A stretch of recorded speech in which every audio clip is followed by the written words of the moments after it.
साथियों नमस्कार। आज हम आपके बीच फिर लेकर आए हैं पुस्तक ब्राह्मणवाद की शव परीक्षा, जिसे चौधरी महाराज सिंह भारती ने लिखा है। उसके अगले अंक को आज हम यहाँ देखेंगे। तो ये अंक 5 है, पुनर्जन्म, यानी अध्याय 5 है, उसका नाम है पुनर्जन्म। तो पुनर्जन्म के विषय में क्या कहते हैं कि सृष्टि में पदार्थ का रूप बदलता रहता है। मामूली क्रियाओं में एक पदार्थ टूटकर दूसरा पदार्थ बन जाता है और अणु इस टूटने की क्रिया में जैसा का तैसा बना रहता है। अज्ञानी व्यक्ति यह भी कह सकता है कि अणु का दूसरे पदार्थ में पुनर्जन्म हो गया। वही अणु टूटकर सबसे छोटा भाग परमाणु में बदल जाता है। इस दुनिया में प्राकृतिक ढंग से जितनी घटनाएं घटती अथवा रासायनिक क्रियाएं होती हैं, उन सब में परमाणु जैसे का तैसा बना रहता है। परमाणु टूटना। इस पृथ्वी पर कहीं भी किसी भी स्थिति में कोई भी रासायनिक क्रिया के द्वारा, क्योंकि परमाणु टूटता नहीं, इसलिए बहुत दिनों तक वैज्ञानिक परमाणु को पदार्थ अर्थात एलिमेंट का न टूटने वाला छोटा सा भाग समझते थे और इस तरह इन दिनों कहा जा सकता था कि परमाणु अपनी जगह बना रहता है और अलग अलग पदार्थों के रूप में परमाणु का पुनर्जन्म होता रहता है। परंतु धीरे धीरे आदमी ने यूरेनियम जैसा भारी पदार्थ का परमाणु तोड़ना सीख लिया और हाइड्रोजन जैसे हल्के पदार्थ के परमाणु को भारी ताप और दाब के द्वारा एक दूसरे में धंसा दिए, अर्थात धंसा कर नया तत्व और भारी ऊर्जा प्राप्त कर ली। इस प्रकार सभी परमाणु टूटते नजर आए। प्रत्येक परमाणु के अंदर प्रोटॉन, न्यूट्रॉन तथा इलेक्ट्रॉन मुख्य रूप से होते हैं। प्रोटॉन की संख्या बदल जाने से एक तत्व दूसरे तत्व में बदल जाता है, अर्थात पानी को हाइड्रोजन, सोने अथवा लोहे में बदला जा सकता है। ऐसा होने में अभी बहुत वर्ष लगेंगे, परंतु यूरेनियम प्लूटोनियम में बदल दिया गया। अब तो कोई भी यह कह सकता है कि प्रोटॉन की संख्या बदल जाने से तत्व बदल जाते हैं और इस प्रकार प्रोटॉन का नए तत्व के रूप में पुनर्जन्म हो जाता है। प्रोटॉन का विरोधी प्रोटॉन यानी एंटी प्रोटॉन भी होता है और यदि प्रोटॉन और उसका विरोधी प्रोटॉन मिल जाए तो दोनों नष्ट हो जाते हैं और एक भयानक ऊर्जा जिसके नष्ट होने से पैदा होती है। भारत में जिसका जितना ही ज्ञान कम है, वह अज्ञानता के कारण उतनी ही जल्दी कहीं न कहीं पुनर्जन्म मान लेता है। जब आत्मा होती ही नहीं तो कैसा पुनर्जन्म और किसका पुनर्जन्म? पूरी सृष्टि पदार्थ के द्वारा बनती और बिगड़ती है। पदार्थ चेतन है, जड़ नहीं। पदार्थ गतिशील है, वह हर समय अपना रूप बदलता रहता है। रूप बदलना गति के कारण पदार्थ का स्वभाव है। अगर रूप बदलने को पुनर्जन्म कहा जाए तो पदार्थ अनंत रूप प्रतिक्षण बदलकर पदार्थ के अनंत पुनर्जन्म होते हैं। अगली हेडिंग है पुनर्जन्म और अन्य धर्म। दुनिया में 3 बड़े धर्म हैं, ईसाई, बौद्ध और इस्लाम। तीनों में से कोई भी आदमी के पुनर्जन्म को नहीं मानता। ईसाई कहते हैं कि एक ही जन्म है, बौद्ध कहते हैं कि एक ही जन्म है, इस्लाम भी कहता है कि एक ही जन्म है। न पुनर्जन्म आज तक सिद्ध हो पाया, न उसकी कोई आवश्यकता उन्हें महसूस हुई। विज्ञान और पुनर्जन्म आज से 300 वर्ष पूर्व आदमी आँखों से देखकर, हाथों से छूकर, अर्थात अपने शरीर की सहायता से सभी प्रकार की खोज किया करता था। गत 300 वर्ष में विज्ञान ने इतनी प्रगति की है कि इलेक्ट्रॉन, प्रोटॉन और न्यूट्रॉन जैसे न देखे जाने वाले तत्वखंडों के वैज्ञानिकों ने फोटो लेने में सफलता प्राप्त कर ली।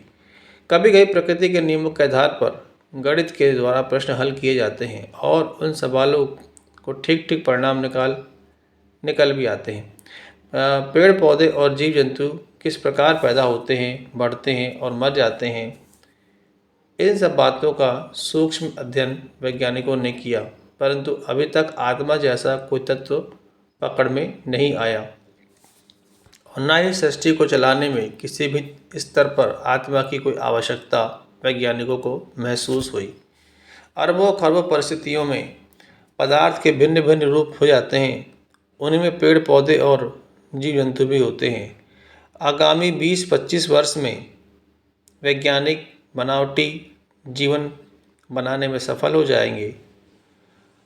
जब ये कब लिखा महाराज सिंह भारती ने, जब पुस्तक लिखी तब की बात है और आज इस पे बहुत काम हो रहा, क्लोन्स तैयार हो चुके हैं, ठीक है।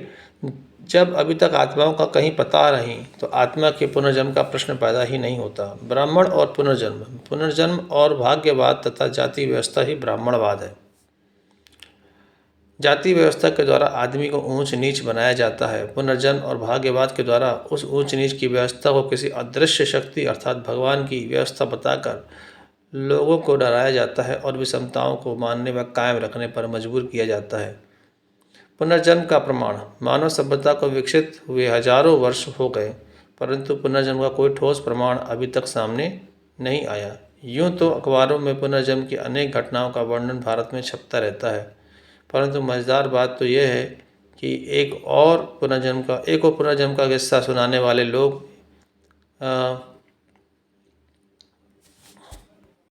योनि तो दूर रही, अपना यौन परिवर्तन भी स्वीकार नहीं करते। पुनर्जन्म का किस्सा अगर कोई स्त्री कह रही है तो वह यह नहीं बताती कि पिछले जन्म में वह कौवा, गिरगिट या सांड थी।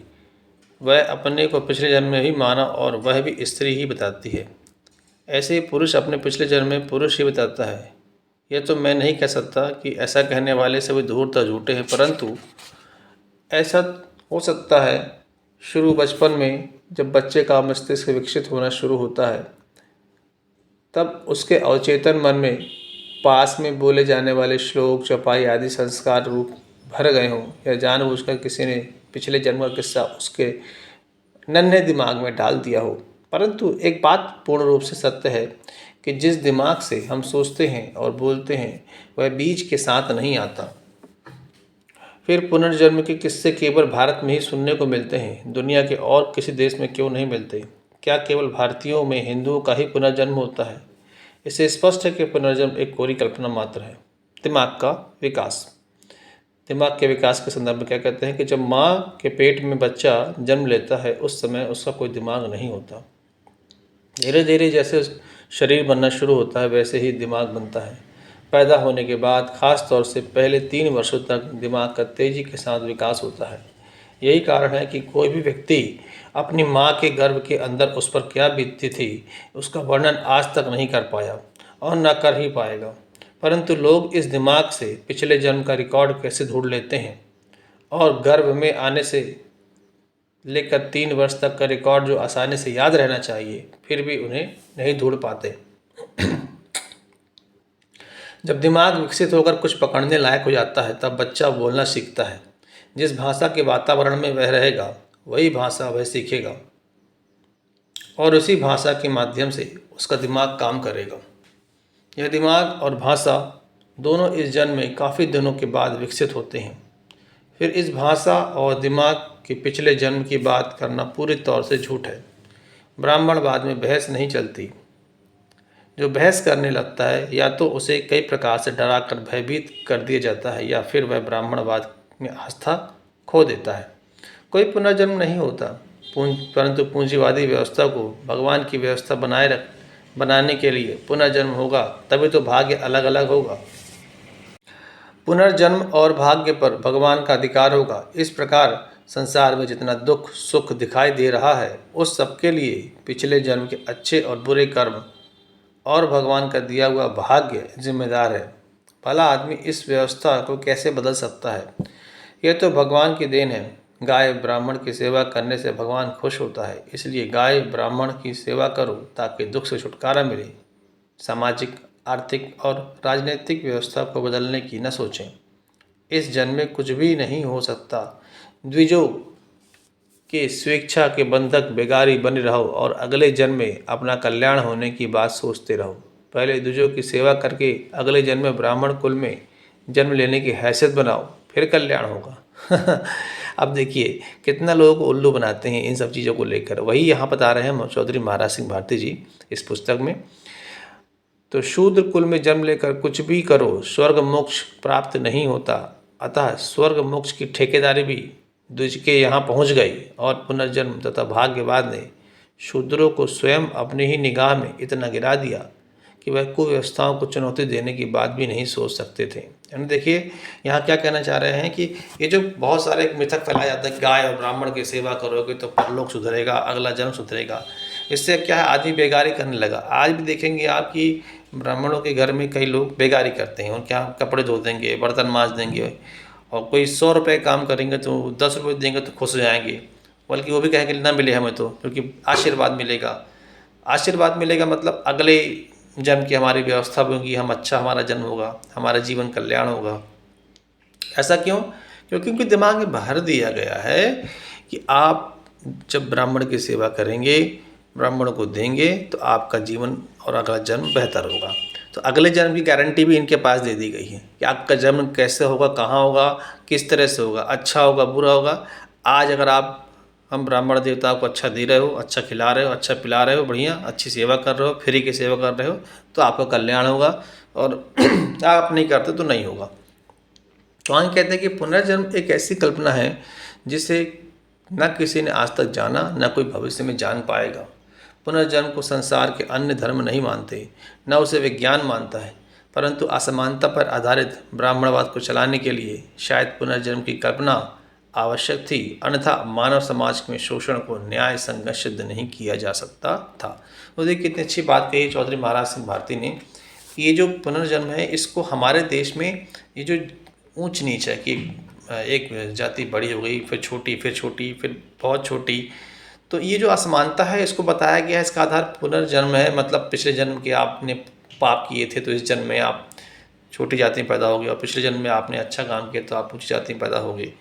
तो ये सब भगवान की व्यवस्था है। अब भगवान की व्यवस्था को ऐसा बताकर यही लोग लोगों को ठगते हैं और ऊंच नीच असमानता को जन्म देते हैं और उस व्यवस्था को बढ़ाते हैं, जो व्यवस्था देश के लिए घातक है। तो इस अंक में यहीं तक। अब हम चर्चा इसके बाद करेंगे अगले अध्याय की। तो पुनर्जन्म का ये अध्याय यहीं समाप्त होता है। धन्यवाद।